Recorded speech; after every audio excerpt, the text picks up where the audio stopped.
कुल में आज वो पैदा हुआ है भागीरथ जैसा पुत्र, वैष्णव पुत्र, जो हमारे तारने के लिए उपाय कर रहा है, हमारी सदगति के लिए उपाय कर रहा है।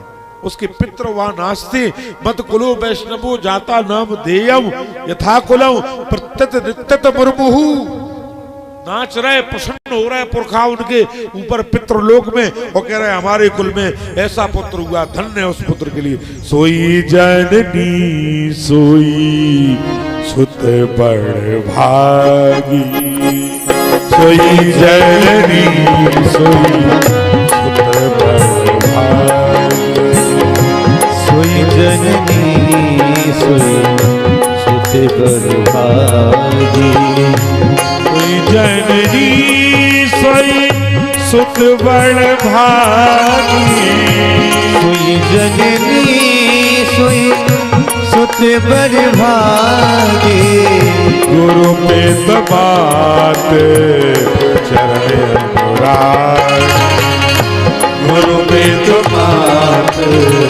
चरण अनुराग, गुरु पे बात सोई जननी सोई सुत बड़ भागी, वो पुत्र भी धन्य है और वो जन्म देने वाली माँ भी धन्य है। सोई जननी सोई सुत बड़ भागी, गुरु पिता मात चरण अनुरागी, माता पिता और गुरु के चरणों का अनुराग जिस पुत्र के अंदर होता है, पता है माता पिता की और गुरु की बात को कैसे मानना चाहिए। मात पिता गुरु ईश्वर वाणी, बिना ही विचार मान सब जानी। माता पिता गुरु की वाणी को सोचना नहीं चाहिए, विचार नहीं करना चाहिए कि ये ठीक है कि नहीं। माता पिता गुरु ईश्वर वाणी, माता पिता और गुरु की वाणी को ईश्वर की वाणी समझना चाहिए। माता पिता गुरु ईश्वर वाणी,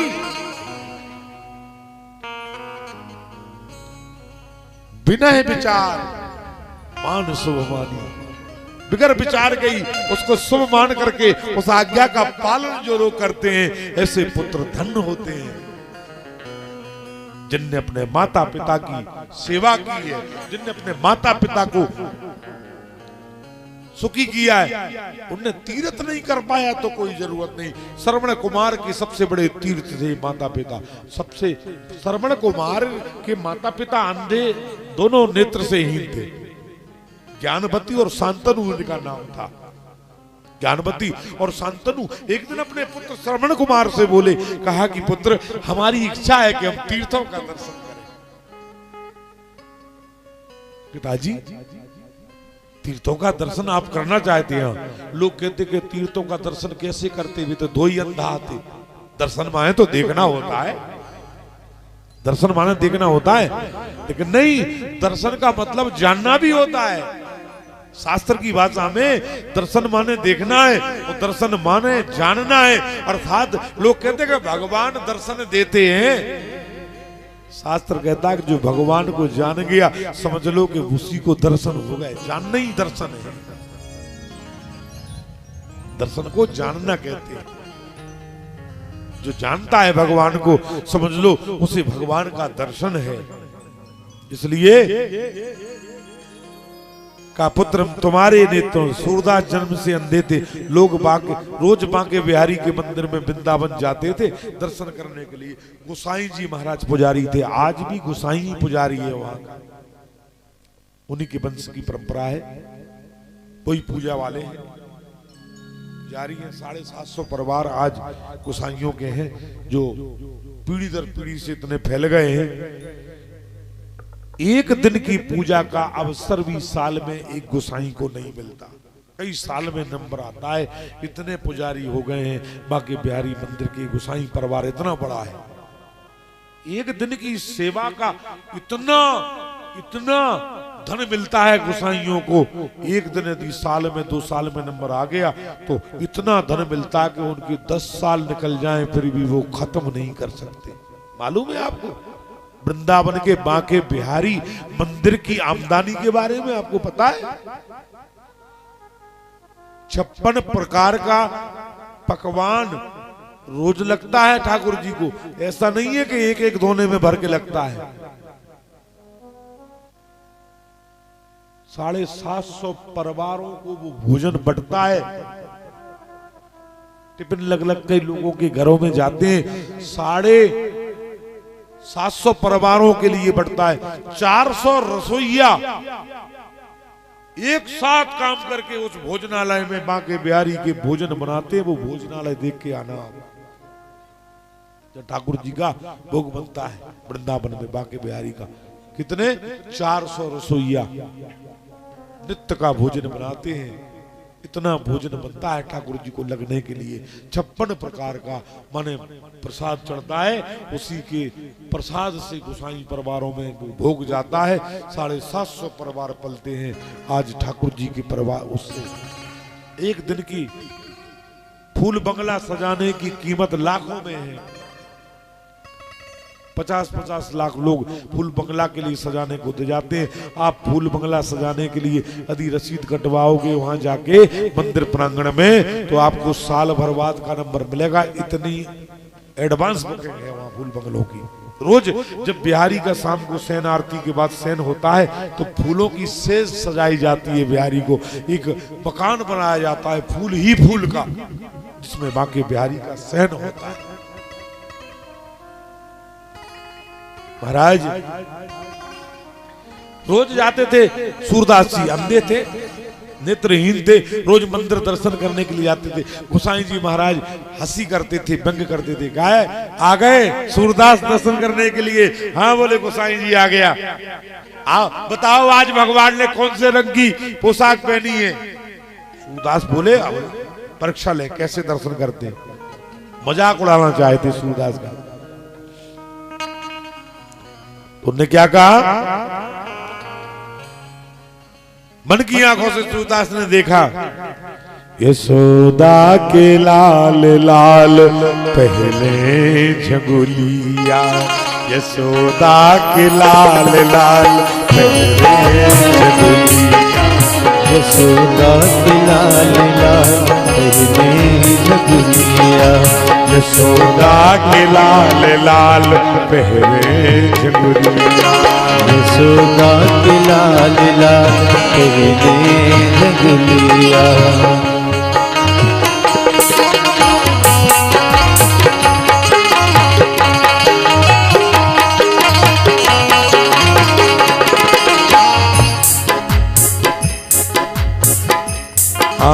झंगुलिया को रंग लाल, पगड़ी को रंग लाल, झंगुलिया को रंग लाल, पगड़ी को रंग लाल, झंगुलिया को रंग लाल, पगड़ी को रंग लाल, झंगुलिया को रंग लाल, पगड़ी को रंग लाल।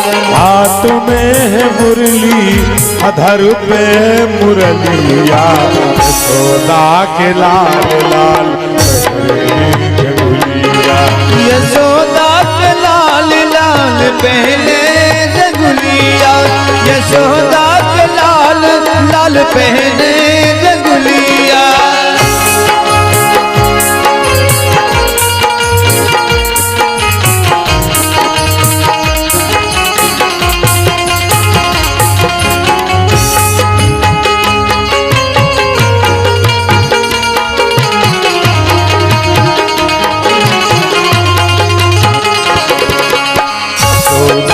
लाल लाल यशोदा के लाल लाल। गोसाई जी दंग रह गए, अरे लाल ही कपड़ा पहना है, लाल टोपी, लाल मुरली, आज तो लाल ही लाल है भगवान। और जी सूरदास तो आंखों से हीन है, फिर भी कह रहे कि यशोदा के लाल लाल पहरे झंगुलिया, झंगुली को रंग लाल, पगड़ी को रंग लाल। पगड़ी बता दई, झंगुली बता दई, पीतांबर बता दो, अधरों पे मुरलिया, यशोदा के लाल लाल पहरे। गोसाई बोले तुक्का लग गया, बोले आज तुक्का लग गया। कभी कभी तुक्का लग जाता है, सही बात बता देता है मूर्ख भी। काल देखेंगे, सूरदास तो रोज आते थे, कल देखते हैं, कल तो लाल पहराएंगे नहीं। आज पुजारी ने चतुराई कर दी, पीला पहरा दिया भगवान। देखते आज सूरदास बता पाएंगे कि नहीं। सूरदास जी महाराज आए, बोले बताओ महाराज आज कौन सा रंग है? आ गए महाराज? हाँ बोले आ गए गोसाई जी। दर्शन कर ले? बोले हाँ कर ले। तो बताओ, बोले आज भगवान की पोशाक कैसी है? सूरदास बोले अच्छा। आज आंख बंद करी। सूरदास तो अंधे थे, दिखता तो था नहीं। सूरदास क्या बोले? आज हरि देखे पीतम पीता, आज हरि देखे पीतम पीता, आज हरि देखे पीतम पीता, आज हरि देखे पीतम पीता।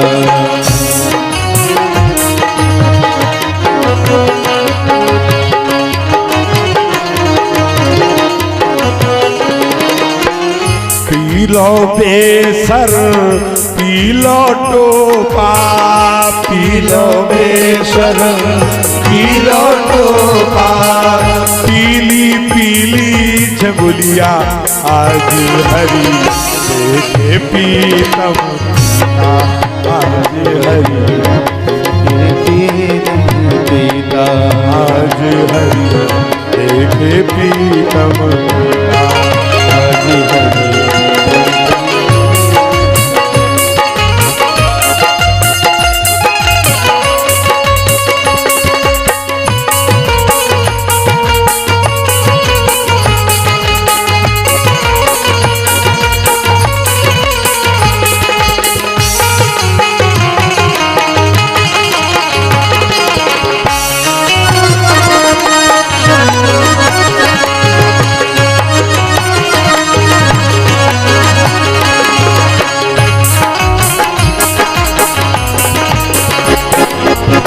पीली बेसर पीलो टोपा, पीली बेसर पीलो टोपा, पीली बेसर पीलो टोपा, पीली बेसर पीलो टोपा, पीतई पीत मुरलिया, आज हरि देखे पीतम, आज हरि देखे पीतम पीता, आज हरि देखे पीतम पीता।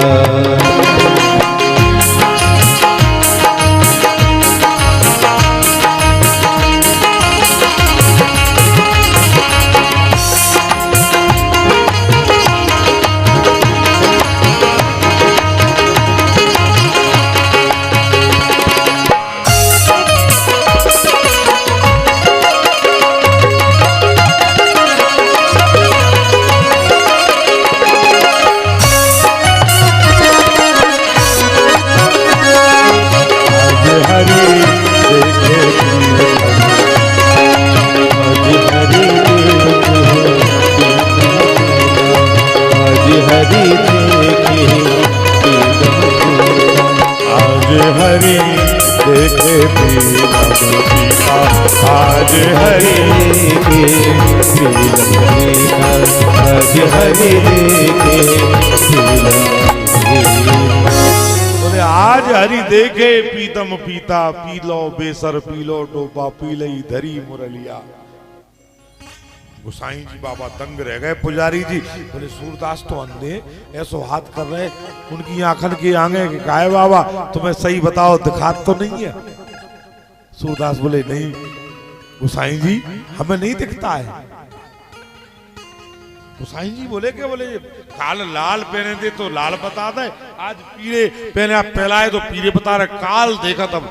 आज भी हो सका तुक्का लग गया हो, कल क्या करें? कल तो ऐसा पहराए कि बता ही न पे जी।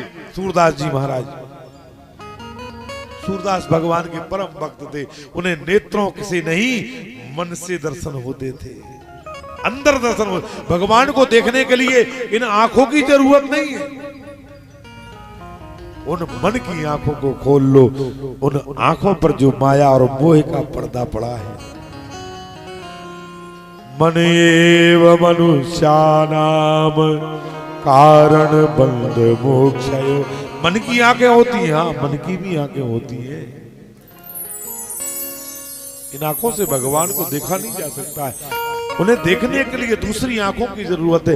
भक्ति की आंख यदि तुम्हारे पास है, ज्ञान की आंख तुम्हारे पास है, वैराग्य के नेत्र तुम्हारे पास है, तो तुम्हें भगवान दिखाई दे जाएंगे। इन आंखों से भगवान को देख नहीं पाओगे। दृष्टि दृष्टि की भेद है। आंखें तो वही है, लेकिन माँ को किस नजर से देखा जाता है, बहन को किस नजर से देखा जाता है, पत्नी को किस नजर से देखा जाता है, पर स्त्री को किस नजर से देखा जाता है, बस नजर का फेर है। आंख तो वही है, वो नजर दूसरी है। पत्नी को देखने वाली नजर दूसरी है, माँ को देखने वाली नजर दूसरी है, बहन को देखने वाली नजर दूसरी है, भगवान को भी देखने वाली नजर दूसरी है। ऐसा नहीं है कि ये वाली आंखें भीतरे हैं दो, नहीं। आप ज्ञान की बात को समझो, बस नजर दूसरी है, यानी वो नजर से देखा जाएगा भगवान को। वो नजर चाहिए इन आंखों में, जिन्हें से जिस नजर से भगवान को देखा जाता है। आंख वालों ने तुमको है देखा, कान वालों ने तुमको सुना है, आंख वालों ने तुमको है देखा, कान वालों ने तुमको सुना है। तेरा दर्शन उन्हीं ने किया है, तेरा दर्शन उन्हीं ने किया है जिनकी आंखों पे पर्दा नहीं है, जिनकी आंखों में पर्दा नहीं है, मोह और माया का। महाराज,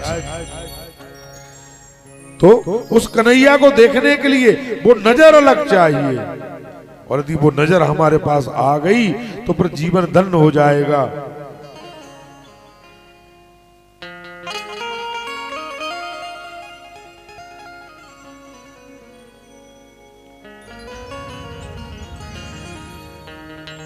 कन्हैया तुम्हें एक नजर देखना है, कन्हैया तुम्हें एक नजर देखना है, जिधर तुम छुपे हो उधर देखना